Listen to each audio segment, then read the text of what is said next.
Now we are going to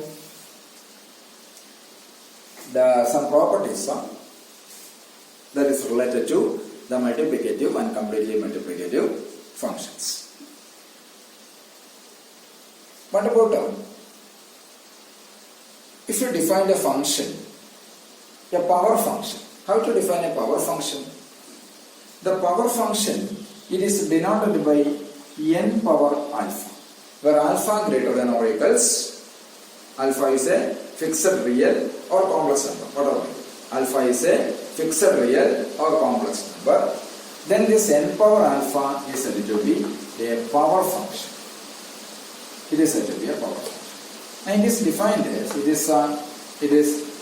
defined as f alpha of n.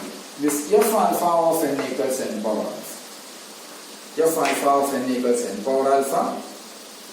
Then this f alpha is said to be a power function and is denoted by n power alpha. This means this n power alpha of n equals. Okay.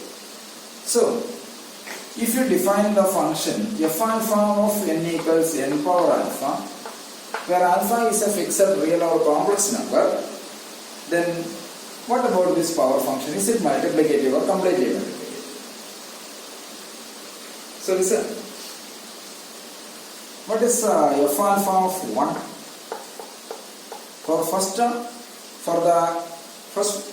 Before proving this multiplicative or completely multiplicative, first we prove that it's a non-zero. It is not identically zero. What is f alpha of 1? F alpha of 1 is 1 power alpha. F alpha of n is n power alpha. Means f alpha of 1 is 1 power alpha. That is 1 means f alpha. That means f alpha is not identically 0. So this is the first condition. Now what is f alpha of mn? F alpha of mn equals, it is mn power alpha. Why? Because f alpha of n is n power alpha. So it is mn power alpha. It is m power alpha into n power alpha. Clear? What is m power alpha? It is f alpha of m into it is f alpha of n. That is true for every m and n. So clearly the power function is a completely multiplicative function. Okay. What about an identity function? Is it completely multiplicative? What is identity function? Identity function means I of n. It is denoted by I of n and is defined as greatest integer 1 by n equals 1 if n equals 1, 0 if n greater than. If otherwise. Okay. So this is the identity function. First, check whether I is not identically 0. What is I of 1? We know that I of 1 equals, when n equals 1, I of 1 equals 1 means it is not identically 0. So that's a non-zero, not a non-zero function. Okay. Now what is I of mn? I of mn. I of mn equals greatest integer 1 by mn. Okay. This greatest integer 1 by mn equals 1 if mn equals 1. 0 if mn greater than. This is our definition. But what is m? M and n are positive integers. Why? Because this I is an arithmetic function which are defined over positive integers. For m and n are positive integers, so mn equals 1. This happens only when m equals 1 and n equals 1. Okay. M equals 1 and n equals 1. So from here, this is greatest integer 1 by mn equals greatest integer 1 by m into greatest integer 1 by n. Sure. That means it is I of mn equals I of m into I of. So clearly this I means identity function is a completely multiplicative function. Clear? What is unity function? U of n 1, U of m 1. If m and n are relatively prime, m and n are any two positive integers, clearly u is a non-zero, u is not identically 0. clearly, immediately we can conclude u of mn equals u of m into u of n. So the unity function is also completely multiplicative. Agreed. What about a Mobius function? What is Mobius function? That is mu of n. Okay. So if n is the n equals p1 power or n is p1 power a1 etc. pr power ar, then mu of n equals minus 1 power r. Okay, 0 otherwise. That is Mobius function. What about the behavior of this Mobius function? Is it multiplicative or completely multiplicative? We know that. What is mu of 1? Mu of 1 equals 1. Means it is not identically 0. Mu of 1 equals 1, not identically 0. So, means mu is not identically 0. Mu is not identically 0. Okay. Now, suppose m and n are, if possible, if m and n are relatively primes. First check whether it is multiplicative. M and n are relatively primes. M and n are relatively primes, then there are two conditions. Either this m or this n has a prime square factor. Okay. Mu is defined as if n equals p1 power a1 etc. ps power as, then mu of n equals minus 1 power s. Okay, or p1 power s minus 1 power s. That is by the definition of Mobius function. If m and n are relatively, suppose m and n are relatively prime, means then if either m or n has prime square factor, then mn has also prime square factor. If n has a prime square factor, then what is mu of n? Mu of n is 0.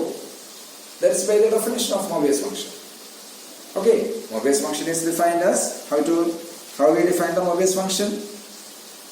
Mobius function is nothing but, it is if n equals p1 power a1 etc. ps power as. So that is mu of n, it is minus 1 power s. Means if it has any square factor, then it should be, Mobius function should be 0. If m or n has a square prime factor, then surely this mn has a square prime factor. So if m has a prime square factor, mu of m equals 0. If n has a prime square factor, mu of n equals 0. If m or n has a prime square factor, surely mn has a prime square factor. So at that case, mu of mn is also 0. So that means it is mu of mn equals 0, that equals mu of m into mu of n. So when m and n are relatively prime, in this case m has a prime square factor, then mu of mn equals mu of m into mu.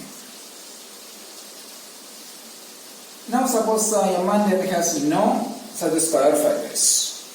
M and n, neither m nor n has such square factors. That is, let m equals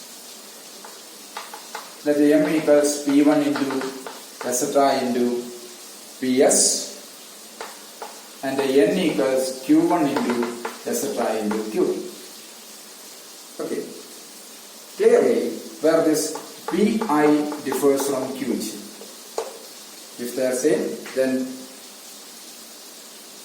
there exists a case having a square factor.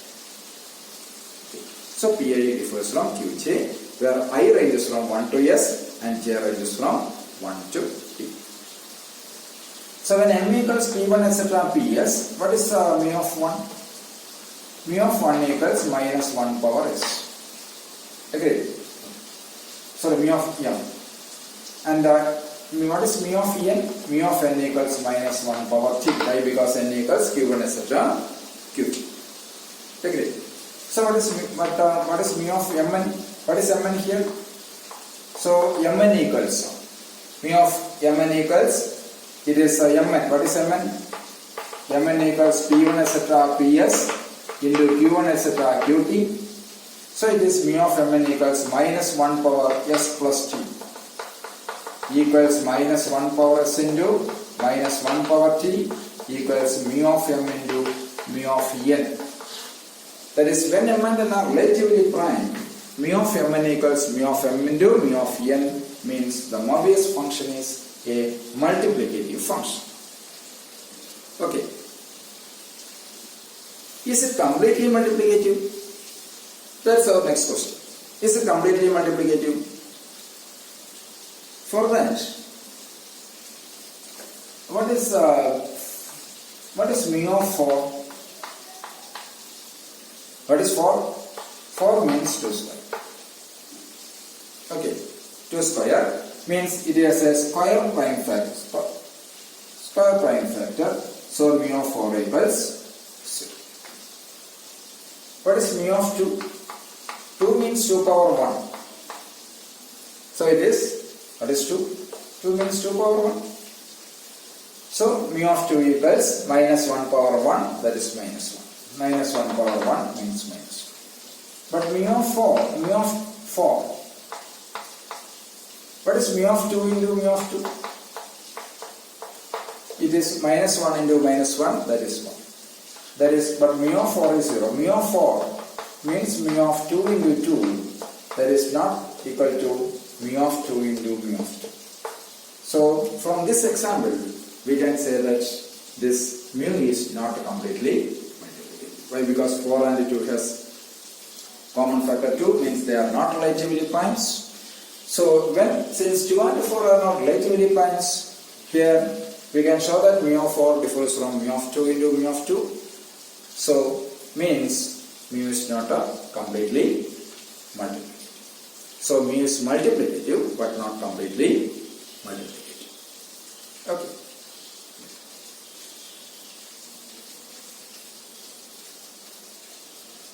And again, what is Euler-Torsion function? Is it multiplicative? We know that when m and Euler, in case of Euler-Torsion function, there is a result. That's a well-known result. We know that phi of mn equals phi of m into phi of n into d by phi of d. Okay, what is d? Where d is GCD of m and n. This is a proved result. In case of Euler-Torsion function, for any two positive integers m and n, we already proved this one. Phi of mn equals phi of m into phi of n into d by phi of d. This result comes from our product formula. Okay, product n into phi of n equals n into product v divides n, 1 minus 1 by n. So, from here, clearly we say that phi is not a completely multiplicative function. Why? Because phi of mn, from here we know that phi of mn differs from phi of m into phi of n. Why? Because there is another positive quantity d by phi of d. Agreed. So from here, from this result, we know that the Euler-Torsion function is not completely multiplicative. But also we know that when d equals 1, what is d? D means GCD of m and n. When this GCD of m and n is 1 means m and n are relatively prime. When d is 1, what is phi of d?